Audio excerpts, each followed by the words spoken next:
Mark Tronson from the Australian Missionary News. I have here with me today Dean Davis. Dean Davis has been a very good friend of mine for many years, and Dean has been a television personality from a teenager. Now Dean, can you tell us something about your children's television program?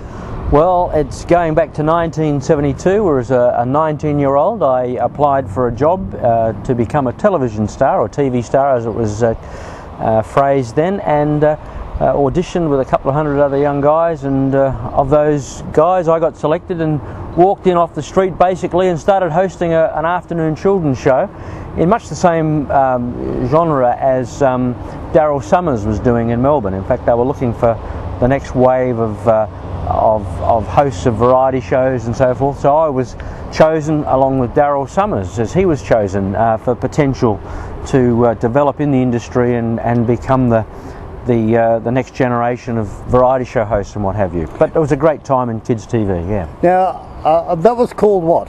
Well, it started out as the Channel 9ers, or the Super Cartoon Show it was. We had cartoons and hostings and interviews and things, and then it became a very vibrant live show where we had an audience, where kids participated in games and things of this nature, and that became that was the Super Cartoon Show. It started out as Cartoon Corner. It's a long time ago. We're talking about 1972, and eventually I went and changed channels and went to work for Channel 10, that is now Channel 7 in Adelaide, and that program was Crackerjack, and that was the last of the shows that I was mainly the host of, yeah. Now Dean, we were walking down the street one day down in Brisbane, and somebody stopped you and said, "Aren't you Dean Davis?"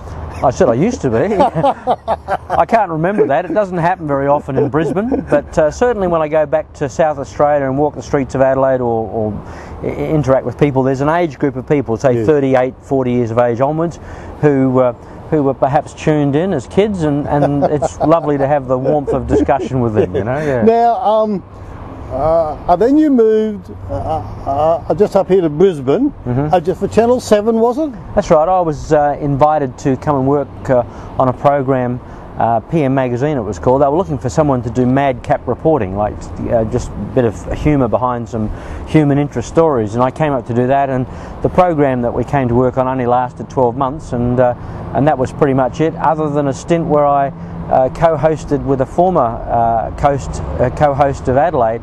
We hosted a Christian television program called New Horizons for about 12 months, and that was a very enjoyable period, actually, yeah. Now, I in fact saw you do one of those shows. I think that you were looking for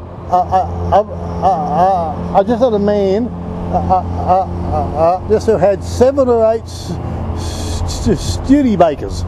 Gee, that's a long time ago, you're right. I don't know what happened to that man and his Studebakers, but this guy he was a builder, and he had built his house around a basement that was just loaded with Studebakers. There were trucks, there were cars like you didn't even think existed, but a very interesting man, and that program was the PM Magazine program we came to work on, and we were taken into many other situations in Queensland, but probably the most enjoyable part of that involvement, we did a segment called Make My Day, where we went out and granted the wishes of people on behalf of people who had requested that we do that. There was another one we did which we called it Caught in the Act, which was a candid camera type segment, and that was a lot of fun as well. So yeah, looking back on it, some good memories up in Channel 7 in Brisbane, yeah.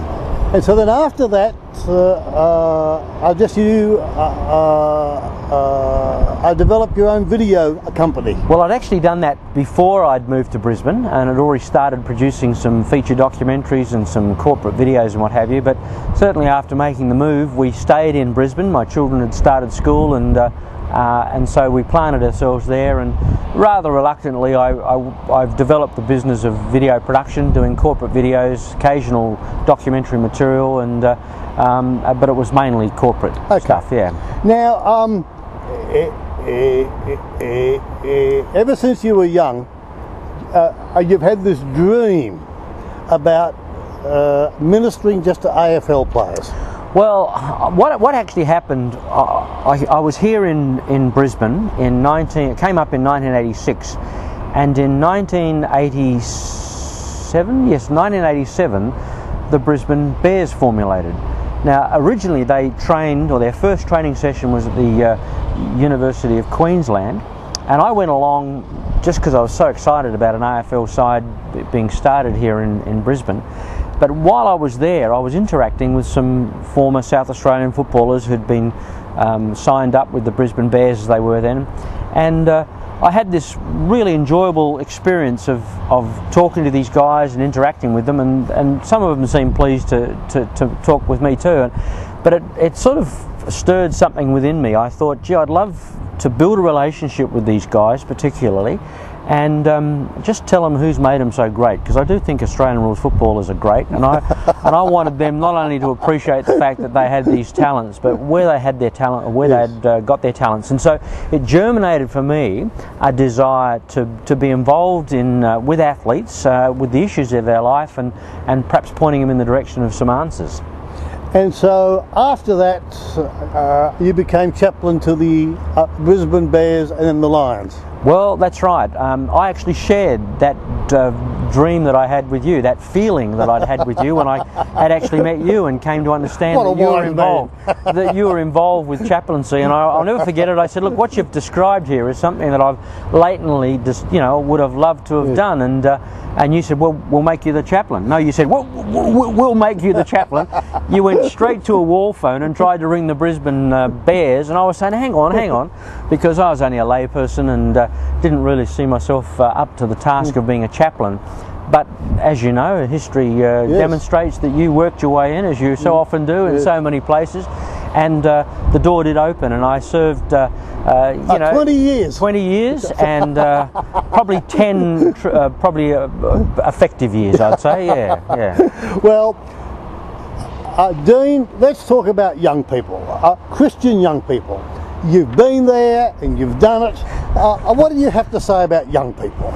Well, it's a long time ago since I was a young people or a young person, but I guess the thing that I would encourage all young people, particularly if they're Christians and are determined to really achieve things for God's purposes, is to first of all listen to people who have been before you, who have paved the way for you and have had experience, and listen to them, take on board as much as you can, but always be your own person, your person with God. But the most important thing, I think, of all, that I'd like to encourage people, it's just not an adventure to be a Christian and to be serving God.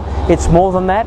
It's actually warfare, and we quite often overlook the fact that there's not only people around us who get disturbed with us Christians who try and make ourselves effective, but there's also a spiritual realm. And without wanting to look, all that, all I know is that when you mean business to serve God through media, through influential situations, Satan doesn't want you to do it. And I have many experiences where I can directly relate opposition to spiritual forces. So what I would encourage young people to do, retain the enthusiasm, understand if you're not popular, it's because we're not popular necessarily, what we stand for, and hold to the fact that it is a battle and that you're out there to win battles for the Lord, and be girded. In other words, go to Ephesians and understand what it means to be armoured and to be girded and resourced. Dean Davis, it's been a wonderful joy just to catch up again. You've been an excellent friend of mine, and this is Mark Johnson signing off for the Australian Missionary News. I thought it was Father Christmas.